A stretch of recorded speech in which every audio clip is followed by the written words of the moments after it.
The planet is heating up. The oceans are becoming filled with plastic. Change starts now. Change starts now. We're on a countdown To zero waste. 5, 4, 3, 2, 1. This is the Zero Waste Countdown Podcast. Here's your host, Laura Nash. Hello, everyone, and welcome to the Zero Waste Countdown podcast and radio show. Today, we're speaking with Paul Evers. He's the co-founder and CEO of Riff. This is an energy and immunity drink, which is pretty cool. So, Paul, welcome to the show. Well, thank you so much, Laura. Thank you for having me. And also thank you for being a champion of the planet. Really appreciate the work you're doing. Well, thank you as well, because it sounds like you are too, with something that I've actually never heard of before. So before hearing about your company, I've never heard the word cascara. So could you explain to me and everybody listening, what is cascara? I love it. Well, don't feel like, you're unenlightened because I think most people on the planet do not know what cascara is, or as we pronounce it here in the U.S., cascara. Multiple ways to pronounce it. It's a Spanish term which means skin or husk. But just to contextualize it, just imagine if you took some of your favorite fruits, like a stone fruit, like a peach, a plum, an apricot, and extracted the pit to use that and create an incredible beverage with it, but then throw the entire fruit away. That's what's happening with cascara. It's just that cascara has a very, very well-known and famous pit. It's called the coffee bean. But most people don't know that coffee is actually a fruit, and that the coffee bean is a two-headed seed encased in this incredibly nutritionally rich, naturally sweet, naturally caffeinated, luscious, fruity pulp called cascara. Tell me about cascara, because I've never heard this word before, and it's what you're using for this drink, right? That's absolutely right. Yeah. So it's and don't feel alone in this, because most people around the planet don't have any idea of what cascara is. And so imagine if you took some of your favorite fruits, stone fruits such as peaches, plums, apricots, and extracted the pit to create an amazing beverage out of it, all while taking the fruit and just throwing it away, throwing it to waste. That's what's happening with cascara. It's just that cascara has a very famous and very popular pit, which happens to be the coffee bean. Most people don't know that coffee is actually a fruit, and that the bean is actually a two-headed seed surrounded by this naturally sweet, naturally caffeinated, nutritionally rich, fruity pulp called cascara. It's an amazing thing. It's kind of mind-blowing in a way. So it's basically everything that's not the coffee bean? Well, there's multiple layers to what they call the coffee cherry, which is the fruit of the coffee plant. But the cascara makes up by weight at the time of harvest approximately 65% of the total weight of the coffee cherry, whereby the coffee beans make up about a total of 20%. And then the remaining 15% would be the skin, the parchment layer that separates the bean from the fruit. Mm-hmm. And is predominantly the weight of the coffee cherry is cascara. And so coffee is such a huge industry. All you have to do is drive around anywhere and see how many coffee shops there are, and see how many people drink coffee in the morning and sometimes even in the afternoon. Like it's a big, big planet-wide thing, right? And so is the only thing that the coffee industry uses the coffee bean, I assume, right? For the most part, yeah, for the most part. So, we're fairly new to the coffee category. My background is more on creative services and brand building, brand strategy. Did a lot of work in the beverage space, craft beverage. Did a lot of work in craft beer, and then I actually migrated over to the operating side in founding a craft brewery here in Bend, Oregon called Crux. And then decided I had a very strong partner, and decided that what my real passion was building things. And so I was fairly new to the coffee category, and was checking in with some good friends and colleagues in the world of beverage to find out what the most exciting categories were. And there were two that kept coming up. One was kombucha, and the other was cold brewed coffee. So we decided that the cold brewed coffee space was pretty interesting and exciting. And so one of the other co-founders of Riff is my son, Bobby Evers. We have five co-founders. So he and I, before we even started doing planning for Riff, took a trip down to Colombia to spend 2 weeks with coffee farmers just to learn about what the conditions were like, what it was like to be a coffee farmer, how is coffee cultivated, harvested, and processed for export. And that's what really when we were introduced to cascara. And we were really surprised when we pulled the coffee cherry off the coffee plant and tasted it, how incredibly sweet it was and how strong the fruit flavor notes were in cascara. It's a very unusual and unique flavor profile, but it was really, it had a really nice level of sweetness and tasted some of the fruit notes were like apple. And then we saw where in some of these coffee farms there was a waste pile in the back corner of the plantation where they were just dumping cascara because there's no demand for it. That's the real root of the problem.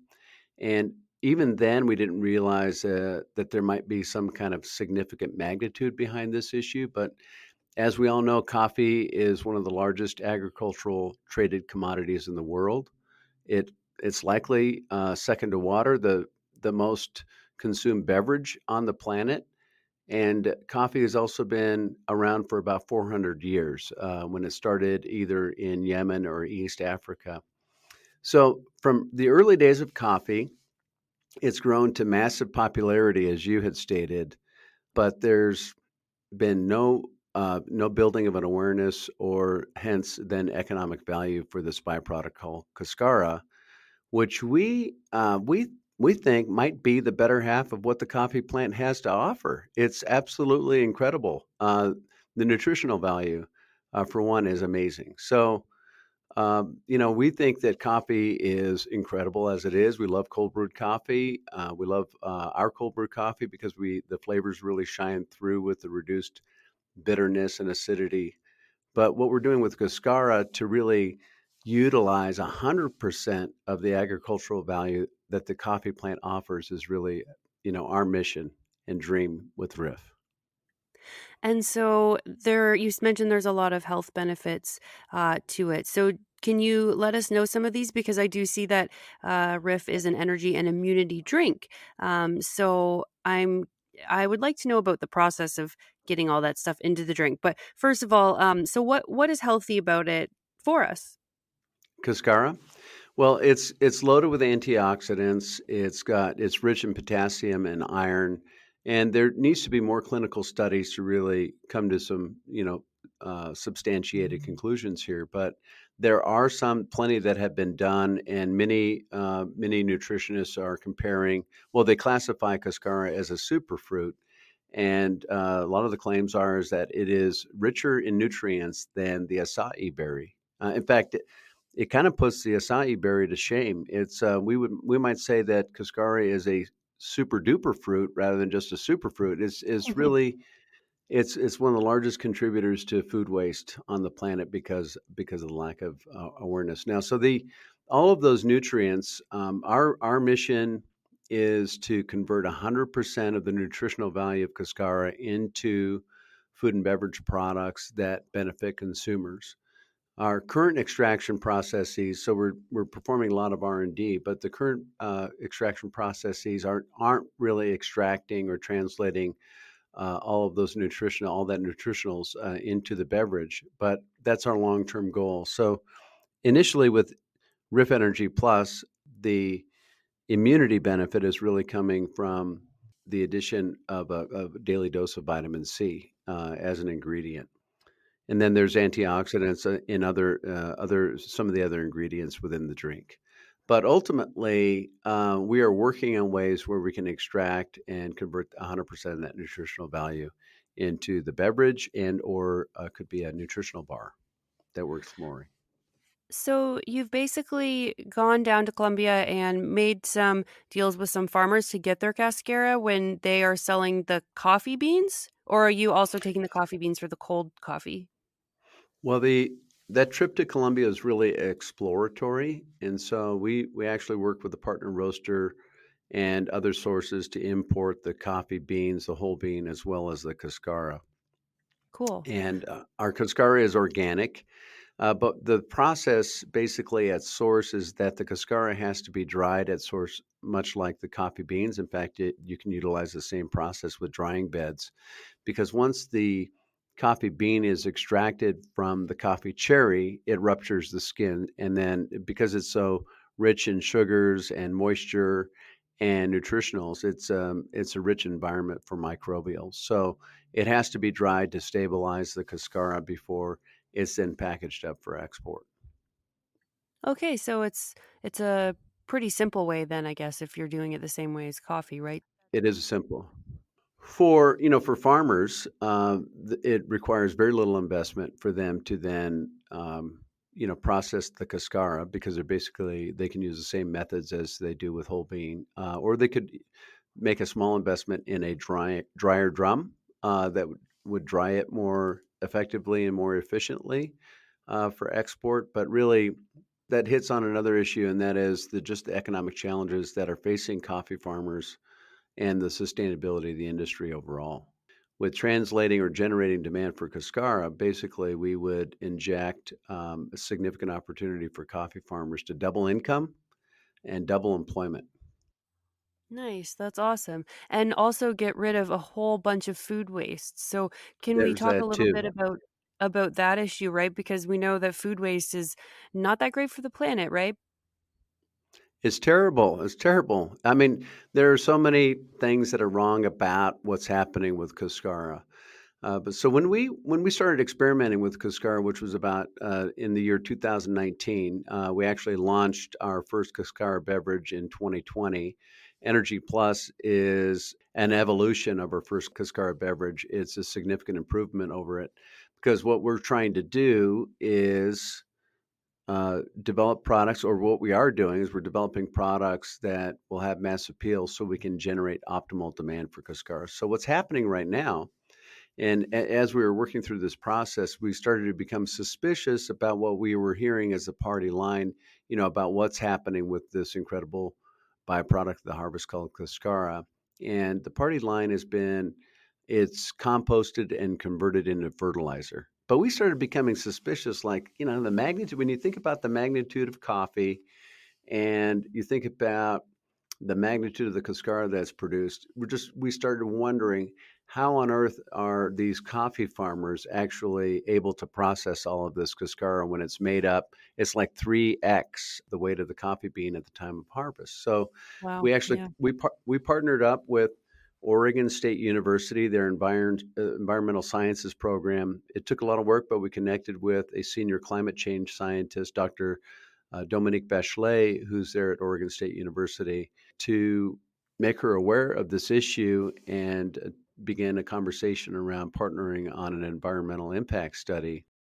We concluded that study in May of 2020, and it was conducted by a PhD. And basically, the conclusion was we had every right to be suspicious because conservative estimates based on this study, which is based on evidence, is that an estimated in the year 2020, there would an estimated 25 billion pounds of whole bean green coffee processed for export, which then means that there's about 100 billion pounds of Mhm. cascara that's produced as a byproduct. So, conservatively speaking, some of it is, yes, composted, converted to fertilizer. Some is used for animal feed, and some is actually converted to biofuel. But 70%, conservatively speaking, is literally thrown to waste. And there are three main ways in which it's thrown to waste. The first is, like I described earlier, when Bobby and I were down in Colombia visiting these coffee farms, are waste piles in the back corners of plantations. And in that instance, it develops mycotoxins as it's decomposing that seep into the soil, seep into the water table, and basically render that land useless for future agricultural production. And we saw this firsthand that there were trees that pre-existed this waste pile that were leafless and just dead. The soil there had been destroyed. Another practice, and this is the predominant practice in Mexico, is to dump the cascara into waterways. And so, while it's in streams and decomposing, it's depleting the water of oxygen, leading to the killing off of fish and other aquatic life. But the vast majority of it is hauled off into landfills where it's literally, we have photos, literally piled into mountains. And as it's decomposing there, it's emitting methane gas Yeah. equivalent to an estimated 13.2 billion pounds of carbon dioxide. That's the same level of emissions emitted by 3 million automobiles in a single year. Yeah, that's not a good place to put any organic waste, is it? No, and then as I was describing earlier, it's incredible. It's nutritionally rich. So that just adds, insult to injury in this whole thing is that we're taking something that could really benefit humans and just throwing it to waste and actually contributing to climate change, rising temperatures, which is the biggest threat actually that faces the coffee industry right now. Why is that? Well, leading scientists are now predicting that as much as half the land that's currently used for growing coffee will no longer be viable by the year 2050 because of rising temperatures. Coffee is grown in a very narrow temperature window, and that narrow temperature window has to be fairly stable. That's why it grows in the equatorial zone. So, with rising temperatures, it's no longer viable. That's why as much as 50% of the land by 2050 will no longer be viable because it'll just getting too hot to grow coffee. And so farmers, the only option they have is to continue to move their farms up to higher elevations, but that's not plausible because it's estimated 75 to 85% of the coffee that's grown throughout the world is grown by smallholder, family-owned independent farms, and they aren't able to make a reliable living because of historically low commodity pricing. So they're challenged. And the rising temperatures are also contributing to the proliferation of plant disease, leaf rust. Some coffee communities are suspicious that these piles of cascara are actually the generators of the fungus that is leading to the leaf rust disease. So it's just really, the industry as a whole is at risk of, being able to sustain itself. Yeah, and we don't want to burn down more rainforest, right? To move, up in latitude or something from where it's grown. So, yeah, I can see that being a problem. So, this drink that you've made sounds like it's going to have a lot of health benefits for people, which is really great. I think it's an excellent way to reduce waste. And that thing about the soil, that's kind of alarming because I have heard that there is something in coffee plants that, isn't that great or something. So, I wonder if there's like a I don't know if it's a toxin or like something from the plant is leaching out into the soil, right? I think I've heard something about that before. So I can definitely see that. So tell us a little bit about the company back in the US. So you say that you're doing this in Bend, which sounds like a really good place to launch something like this. I've heard Bend is like super trendy. It's like West Coast. People probably care about their health a lot. So that must be fun to be there in that area. So tell us a little bit about the launch of the product and the packaging, that sort of thing. So we love Bend. To your point about Bend, we love Bend. Bend is really got an incredible entrepreneurial ethos. We're a little bit isolated in Bend because the nearest major metropolitan area is about 2.5, 3 hours from here. So there's a certain type of person that's attracted to Bend. As you mentioned, it's very heavily oriented towards outdoor recreation. Everything from stand-up paddleboarding to rock climbing to canoeing, rafting, fishing, hiking, backpacking, skiing, golf, etc. So there's a high level of orientation towards healthy living here in Bend, and one of the things that I'm really proud of with Riff and the community is that a little coffee company in Bend, Oregon might be the one that's really, well, what we're seeking to do is to become the torchbearer, the preeminent advocate for cascara and really revolutionize how coffee is going about its harvesting and exporting practices with injecting some demand for cascara. Yeah, that's great. I have no doubt that you will do that. And so, if we want to buy these products, where can we find your brand? Are they available just in the Bend area, or have you kind of went all over the US? Will it be available in Canada soon? Well, we're looking at Canada very closely, so I'm glad you brought that up, but that'll be several months out. Right now, the easiest way to get Riff products, Energy Plus, and then we also have our cold brew line, would be to visit our website, letsriff.com. We have our own e-commerce platform on letsriff.com, so that's a good place to start. And then, I think for your listeners, we could also offer a custom discount code for 25% off their first order if you want. Oh, wow, that would be amazing. You get to pick the discount code. How about zero waste countdown? That might be too long. I'm not sure. So maybe we just try zero waste. Is that okay? Sure. Yeah, zero Okay. waste would be fantastic. Cool. Awesome. Well, I'll Okay. double check before we air the episode, and then yeah, if you're listening to this and you want to try this energy and immunity drink, then you can go over to it's Let's Riff RIFF letsriff.com. Correct. Good one. So we're as far as distribution, we're distributed across 9 states in the western U.S. and through DSD and broadline distribution. So the place to look for us in store would be your favorite natural grocery store, and if they don't have it, the best thing to do is to talk to the manager and ask them to get some. Yeah, that's always a good idea if you want a healthy product. And I also saw on the website that you have a $1 for one tree program. Can you speak a little bit about that as well? Yeah, we're really oriented towards sustainability, and one of the things we're most proud of is that Riff Energy Plus is carbon neutral.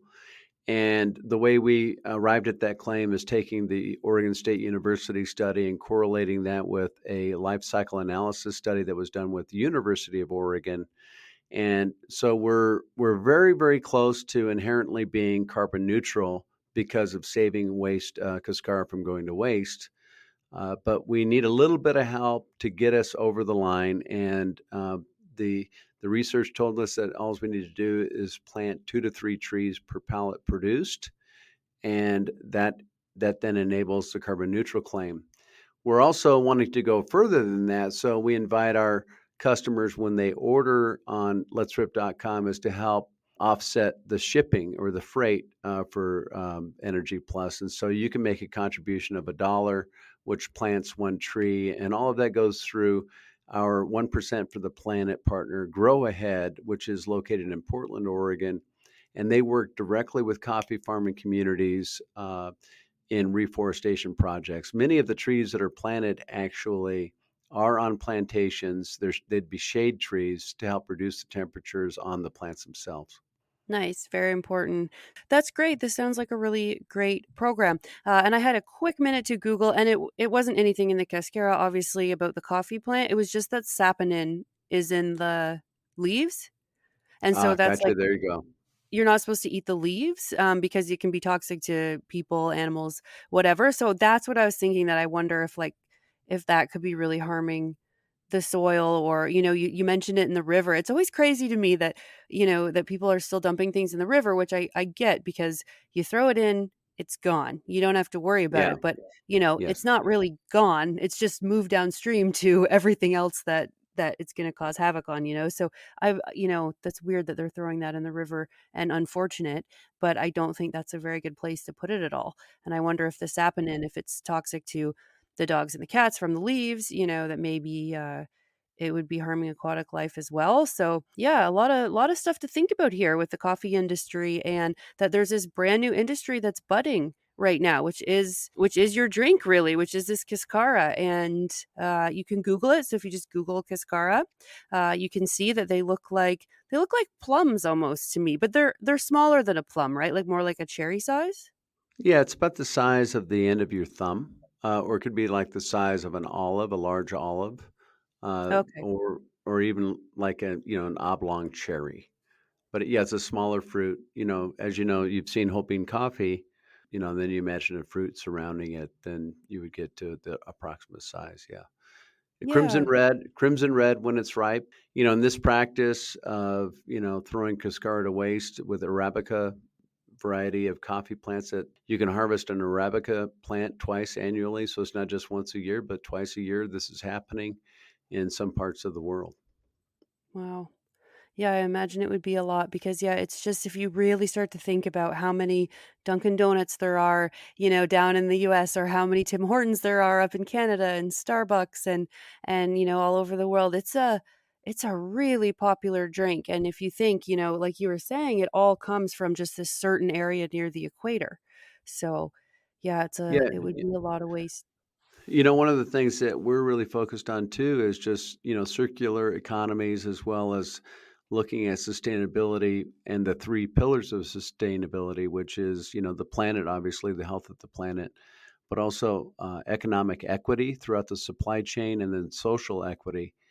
Coffee is grown in these, equatorial zones in countries that are developing or third world. And means, 80% of coffee farmers are living at or below poverty levels.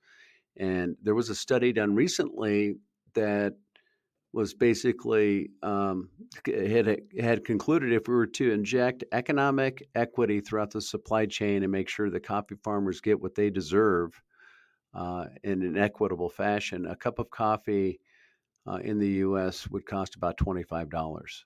So Wow. yeah, it's really, really, really, it's out of balance. And so that's an important thing for us as well. When Bobby and I were down in Colombia, we spent a lot of time with coffee farmers, and they are just lovely people and offered us incredible, warm hospitality, invited us for meals, which were in their homes, with dirt floors and walls made out of bamboo. They live Wow. very, very simply. And, here we are sort of ordering our $5 and $6 lattes so that we can ruminate over the latte art. There's just a disparity there that we need to reconcile.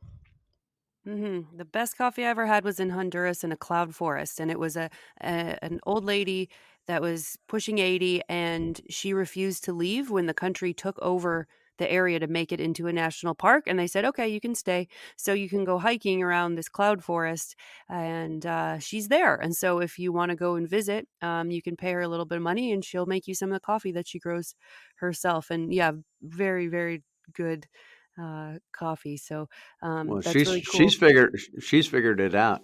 I'll have Yeah. to ask you about the location because that sounds incredible.